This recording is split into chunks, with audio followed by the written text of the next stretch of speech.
इस वक्त हमारे साथ बक्सर लोकसभा सीट से नवनिर्वाचित सांसद जीते हुए सुधाकर सिंह हैं। बातचीत करने के लिए सुधाकर जी, सबसे पहले तो बहुत बधाई, बक्सर सीट से आपने चुनाव को जीता। आप सभी को बहुत धन्यवाद। क्या कहेंगे आज इस तरीके से किसानों को लेकर आपने आवाज़ उठाई है, फिर से पानी की समस्या और किसानों को लेकर क्या कहेंगे? अभी ज्वलंत मुद्दा है किसानों को खेत में पानी पहुंचाने का और बिजली की जो किल्लत को दूर करने का, ये ज्वलंत है, तुरंत एकदम ज़रूरत है। क्योंकि हमारी खेती 15 मई से शुरू हो जाता है उत्तर बिहार में और 25 मई से दक्षिण बिहार में। अभी तक बिहार की सरकार ने नहरों में पानी छोड़ने का काम नहीं किया। मुश्किल से 10% भी नहरों में पानी नहीं आया, जबकि पूरा हमारा बिजड़ा डालने का समय बीत चुका है या थोड़ा सा समय बचा है। अगर आज से भी प्रयास करेगी बिहार की सरकार तो एक हफ्ता में व्यवस्थित होगा। तब तक हमारी 25% खेती बर्बाद हो चुकी है। दूसरी बात है कि बहुत जगह बिजली से खेती होता है, लेकिन एक पत्र जारी करके इन्होंने आदेश कर दिया है नीचे के अधिकारियों को कि 8 घंटे ही बिजली देना है। अब 8 घंटे बिजली से कैसे खेती होगी, जब देश में उद्योग 24 घंटा चलते हैं तो भी घाटे में हो जाते हैं। शहरों में 24 घंटे बिजली दी जाती है, उसमें थोड़ी कटौती होती है तो परेशानी होती है। तो किसान को 24 घंटा में 8 घंटा बिजली से कैसे काम चलेगा। हम एक राष्ट्र सेवा में लगे हुए हैं, अन्न के उत्पादन के लिए। हम एक फूड सिक्योरिटी काम में लगे हुए हैं। जैसे नेशनल सिक्योरिटी में लगे फौज होती है, वैसे ही किसान लगे होते हैं फूड सिक्योरिटी में। भोजन के सुरक्षित भोजन का कोई विकल्प नहीं है। तो इस परिस्थिति में केवल 8 घंटे बिजली, यह दुखद विषय है। सरकार को आज मीडिया के जरिए संज्ञान में लाया हूँ। 24 तारीख को सदन के जरिए भी संज्ञान में लाऊंगा। अगर परिस्थितियाँ अनुकूल नहीं हुई तो हम इसको सड़क पर भी ले जाएंगे। सांसद आप बन गए हैं तो इस किसानों के मुद्दों को लेकर सदन में भी, संसद भवन में भी आप जवाब करेंगे, इस मुद्दे को उठाएंगे? निश्चित तौर पर सदन में एक बड़ा हथियार है लोकतंत्र का। जन मुद्दों पे सरकार को हम लोग घुटने पर भी ला देते हैं कभी कभी। जब वो गैर कानूनी कार्य में लगे हुए लोग जो अधिकारी होते हैं, हम उस सवालों के जरिए, अभी जो सरकारें लगी हैं, बिहार की सरकार जो, पानी का क्यों नहीं प्रबंधन होगा। इसमें लोक निधि लगा हुआ है, रिजर्वायर बनाने में, नहर बनाने में, हमारे बिजली की ग्रिड लगाने में लोक निधि लगा है। और लोक निधि का दुरुपयोग हो तो वहाँ सवाल हमारे जैसा आदमी जरूर करेगा।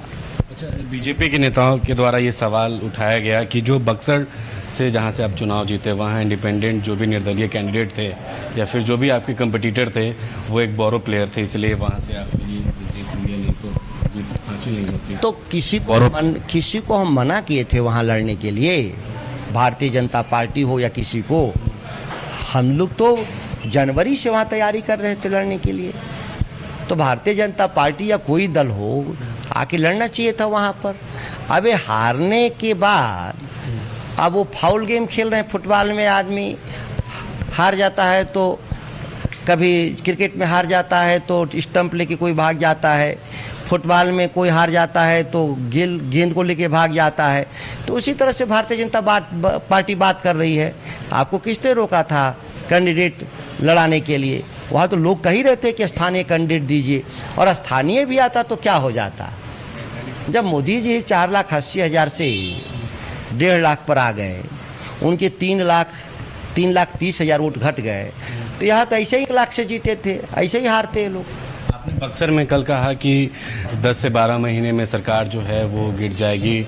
सम्राट चौधरी एक तरफ इसको लेकर कह रहे हैं कि जो इंडिया कांग्रेस की भी सरकार बनी है वो सहानुभूति में बनी है। दादाजी मर गए तो बेटा जी, माँ जी मर गए तो उनके पोता जी, सहानुभूति पर सरकार आगे नहीं बनेगी। सम्राट चौधरी ने कहा देश की जनता की सिंपैथी से ही किसी की भी सरकार बनती है, वो भाजपा की बने चाहे कांग्रेस की बने या थर्ड फ्रंट की बने। जनता की सिंपैथी के बिना सरकारें नहीं बनती। उनको थोड़ा सा अहमन्यता हो गया है भारतीय जनता पार्टी को कि देश में इलेक्टोरल बॉन्ड के जरिए हासिल धन और मीडिया के बड़े वर्ग के द्वारा व्यापक समर्थन के जरिए लोगों के ओपिनियन बदले गए, और इस ओपिनियन बदलने में 4-5% वोटों का जो हेर फेर हुआ, उसके चलते वो सत्ता में चले आए। वो ठीक कह रहे हैं। कि बेईमानी से इस देश में वो चुनाव जीते हैं।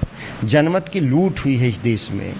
मैं साफ बता दूं कि 400 पार के नारे का समर्थन अगर इस देश में मीडिया ने नहीं किया होता, केवल इतना ही बता दिया होता एग्जिट पोल, ओपिनियन पोल में कि नहीं ये 300 से नीचे हैं, तो ये 100 सीट और घटे होते।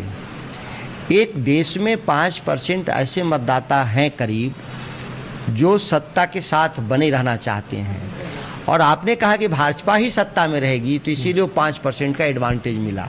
अगर आप अपना समर्थन हटा लिए होते, मीडिया न्यूट्रल रहती, निरपेक्ष रहती, तो भाजपा और एनडीए 200 से नीचे हुआ होता है, मैं गारंटी दे रहा हूँ। नीतीश कुमार को लेकर क्या कहेंगे? किंग मेकर की भूमिका में थे, फिर से नीतीश कुमार अगर आप लोग के साथ आते हैं। किंग मेकर नहीं थे, इस बार वो जरूर भारत की सरकार में किंग मेकर हैं। इसीलिए तो मैं उम्मीद कर रहा हूँ कि बिहार के मुख्यमंत्री अमर हो जाते, उनकी मूर्तियाँ घर घर में लग जाती अगर वो बिहार के लिए विशेष पैकेज और विशेष राज्य का दर्जा लेने में कामयाब हो जाते हैं। लेकिन नीतीश कुमार का जो स्वभाव रहा है कि वो हर समय वो सत्ता के मोल भाव में ही व्यस्त रहे। प्रधानमंत्री का पैर छुआ और कह रहे हैं कि अब आपके साथ हमेशा रहेंगे, और जो लोग इधर उधर करके जीते हैं कुछ सीट, उन लोग को समाप्त करेंगे इस 5 सालों में। वो तो इस तरह के बयान कितनी बार दिए होंगे नीतीश जी भूल गए होंगे। मुझे भी याद नहीं कि इस तरह का बयान कितनी बार दिए हैं कि हम कहीं नहीं जाएंगे, हम यहीं रहेंगे, हम मिट्टी में मिल जाएंगे, लेकिन हम आरएसएस और भाजपा में नहीं जाएंगे।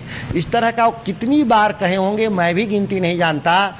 नीतीश जी तो भूल ही जाते हैं कि मैंने कब क्या कहा।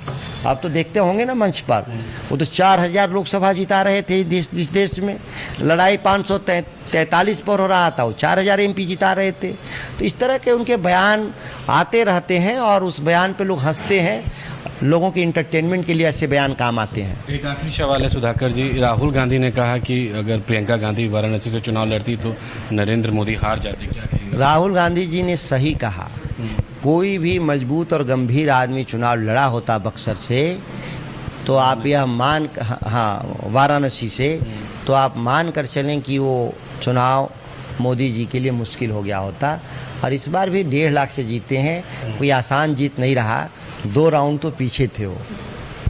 बहुत शुक्रिया। तो हमारे साथ आरजेडी के सांसद सुधाकर सिंह बात कर रहे थे, जिन तमाम मुद्दों को लेकर अपनी बात रखी।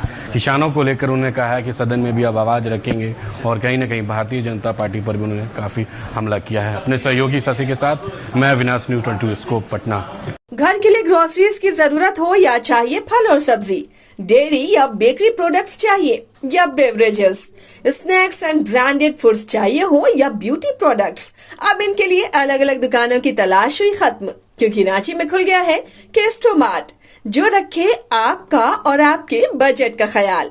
हर सामान पर 5% की छूट, होम डिलीवरी की सुविधा भी। आज ही पधारें। केस्टोमार्ट, one stop solution for every customer's requirements. Call 9153989339.